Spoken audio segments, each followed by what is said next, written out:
আমার এবং আপনাকে আল্লাহ সুবহানাহু ওয়া তাআলার সৃষ্টিকর্তার পিছনে, সৃষ্টি করার পিছনে একটাই উদ্দেশ্য যে আমরা 24 ঘন্টা আল্লাহ সুবহানাহু ওয়া তাআলাকে স্মরণ করব, তার জিকির করব, তার জন্য সালাত আদায় করব, তার ইবাদত করব। এই জন্যই আল্লাহ সৃষ্টি করেছেন। কিন্তু আল্লাহ জানেন যে আমার বান্দা এতক্ষণ এই 24 ঘন্টা দিন রাত জন্ম থেকে মৃত্যু পর্যন্ত আমার ইবাদত করতে পারবে না, এটা আল্লাহ জানেন। এই জন্য আল্লাহ সুবহানাহু ওয়া তাআলা বলছেন, বান্দা আমি জানি তুমি দিন রাত 24 ঘন্টা ইবাদত করতে পারবে না, আমি জানি তুমি জন্ম থেকে মৃত্যু পর্যন্ত ইবাদত করতে পারবে না। তবে একটা জিনিস জেনে রাখো, অন্তত পক্ষে কমসে কম যে কোনো মূল্যে যদি আমার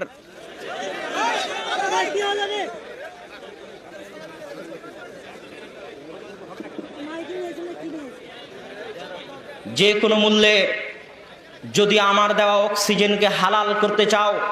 যদি আমার দেওয়া সূর্যের আলোকে হালাল করতে চাও, যদি আমার জমিনে বসে থাকাকে হালাল বানাতে চাও, যে তুমি যে আমার জমিনে বসে আছো এটা তোমার জন্য হালাল বসে থাকা, আমার দেওয়া অক্সিজেন গ্রহণ করাকে হালাল বানাতে চাও, আমার দেওয়া আসমানের ছায়াকে হালাল বানাতে চাও,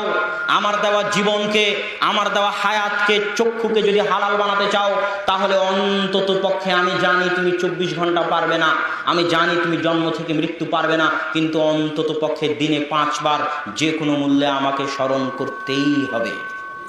ওয়া আকিমিস সালাতা লিযিকরি, আমাকে স্মরণ করার জন্য, আমার জিকিরের জন্য তোমরা সালাত কায়েম করো।